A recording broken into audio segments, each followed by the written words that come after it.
It came from the internet. All right, Brandy, what's the story? What's going on? We're going to head to Concord, North Carolina, where a restaurant owner is apologizing for bringing a roadkill deer into the eatery, saying the animal's meat was never meant to be sold. He brought roadkill deer into a restaurant? I guess if you find it, you can keep it. Wow. A woman contacted the cops Sunday after taking pictures of someone taking a roadkill deer into the China Fun restaurant in Concord, and the case was then handed over to the county health department.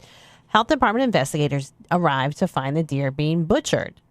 The county health director said that we went there, found indeed they had slaughtered a deer or were cutting up a dead deer in the back of the parking lot and had already brought parts inside into the sink.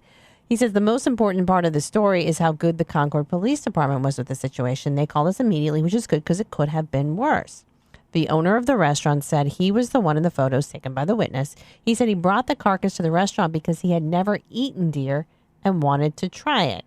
He went on to say they were not trying to sell the deer. I tried to take it because I never cooked deer before. He was not clear about the rules regarding roadside deer carcasses. He said he simply asked somebody if he could eat the deer from the side of the road, and he said okay.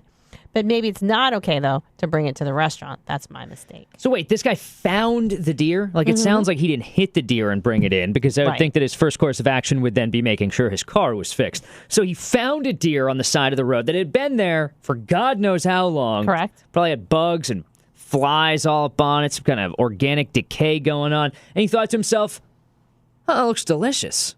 And this guy's in charge of a restaurant.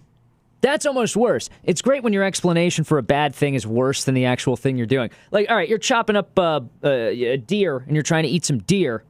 All right, you found the deer. All right, well, whatever, that's you. But then you think, wow, that guy was going to serve roadkill. What a cheap, awful human. And then you think to yourself, wait, he wanted it for himself. So now he's insane. And if his standards are that low for his own food, his standards for his restaurant must be lower than roadkill.